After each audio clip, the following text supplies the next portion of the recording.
Regina, along with Not So Perfect Parenting. And yes, I am doing another video in my car. It has been some really long days, but it's okay because I'm not going to complain, because when it's long days, you working, you get to play harder, and I can't wait to play a little bit harder. I work a little hard, play a little hard, so I'm all good with it. I'm already planning and putting in vacations for next year and finishing out the ones for this year, because you need to get away, parents. Yes, you do.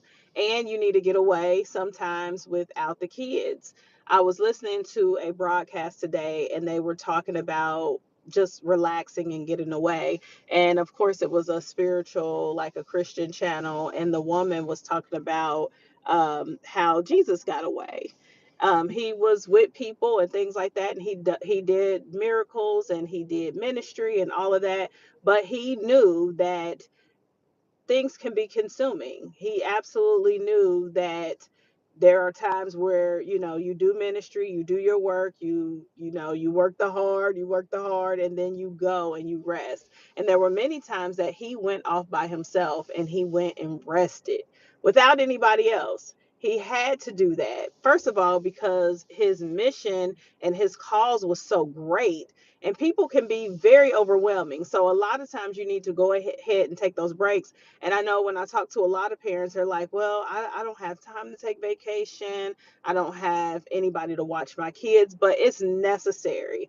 I didn't start taking like long trips and vacations until my kids were a little bit older, where if somebody came over, like my mom or my dad or something like that, they didn't have to like change diapers and all that kind of stuff. It wasn't like that. I waited for a while. But I did tell them, if you want a happy mom, and I still wasn't always happy, but I told them, if you want a happy mom, you let me go on these vacations. And after a while, I was able to, I don't know how it was just by the grace of God, but we were able to also take family vacations. So I would take my vacation for the year and then I would take them on family vacation. And sometimes I ended up going on like 2 vacations, but it was necessary and it was needed, because when I would go on those vacations, it would keep my mind at ease. It would take some of the pressure off. And when I came back, I was a little bit more focused. I was a little bit more nicer sometimes. And that's what you have to do as parents. You have to go away and you have to get away so that you can have your mind right. A lot of people are like, I just don't have the money. Well, the money will come. If you start planning these vacations out, and it ain't got to be extravagant. If you just got to start off going into a town like, I live in the Dayton area. Well, I don't live in the Dayton area, but I live close to Dayton. So if I wanted to go to like Columbus, hey, how are you doing? Thank you so much for getting on. If I wanted to go to Columbus or Cleveland or Cincinnati, it's not that far away from where I am. So it's not going to cost that much. I can drive. I can get a hotel that's not like, $200 a night or something like that. And that's what I would do sometimes. But a lot of times I would take cruises, because that's just, I'm like, well, I can hit a whole bunch of different places at once and then I can eat for free. I don't have to stay anywhere. Oh, that is a beautiful place. Yeah, it is, I believe. If it's the same thing I'm thinking about. Thank you guys for jumping on. So, what I wanted to come on here and talk to parents about, take some time away. And also, I've been talking to a lot of parents about just their grown children. I have grown children as well, so I can relate when parents are on and they're talking about how they are actually very concerned about their adult children. A lot of times we feel like when our kids are little, we made it when they turn 18. When they pass that finish line, we like, whoo, thank you, God. They're not dead. They're not, whoo, God, thank you. We made it. We made it, right? And so when they're little, we're trying to keep them out of trouble, keep them out of danger. As teenagers, we're trying to keep them out of trouble, keep them out of danger, and trying to guide them the right way.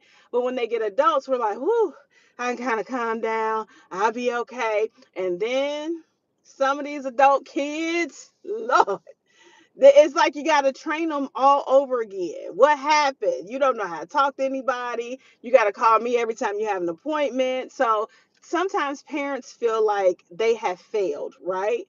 And that's not always it. The best of parents still sometimes have kids that are maybe acting out, or kids that act like they're a failure to launch, or that they don't know how to even make an appointment. I'm like, Mom, what do I say? What do you mean?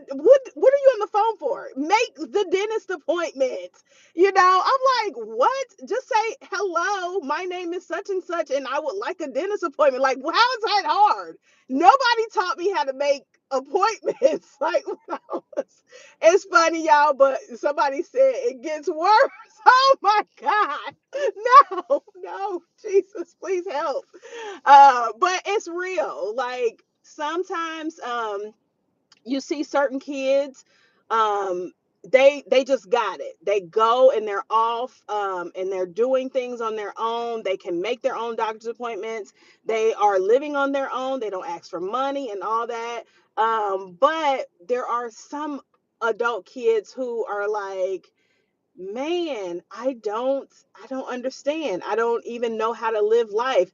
They pretend that they don't even know how to fold their own laundry. So I wanted to get on here and just encourage parents, if you have older kids, you have adult children who are failure to launch, or if they are having a very hard time. I know a lot of parents that I'm talking to, their adult children are having a hard time living either on their own or even in the house.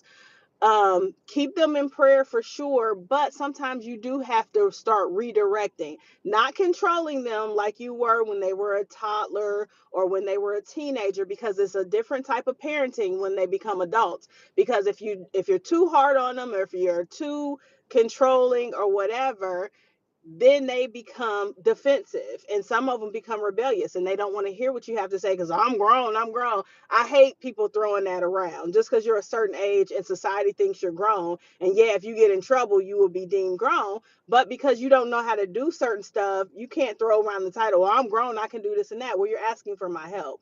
So we do have to be patient for with our adult children.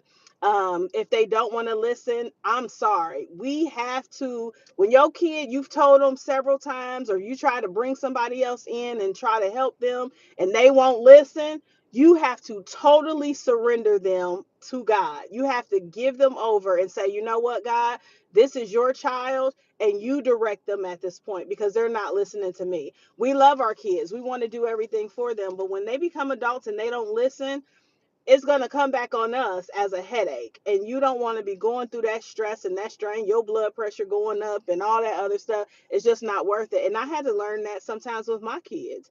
And the great thing is, life is a great teacher. Life is the best teacher. A lot of times I didn't listen to my parents. I'm like, man, whatever, I'm gonna do me. And doing me got me in some me trouble for sure. But I was one of those ones. There were certain things that I may have done, but usually I only have to do something once and really fall on my face, and you don't have to worry about me doing it again. And I'll try to redirect others. But other than that, I want us to continue to pray for our children, not even just the adult children, the young children. And we're not praying for just behavior changes. We're praying for inside changes. We're praying for heart changes. We want their heart posture to be toward God and be toward the good things of life.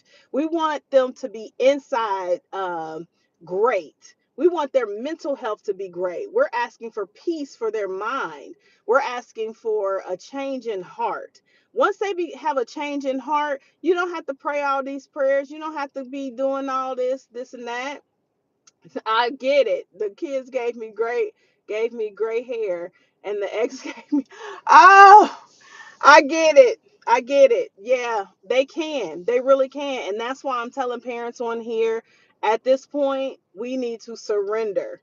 We can't be going around. We got to live too. We can't go around with high blood pressure and, in the hospitals and all of that because our kids have put us there. Of course there's going to be concern and things like that. Of course we want to be there, but when they don't listen is the problem. Then we have to say, you know what? Well, I have to let life teach you, and life is a great teacher.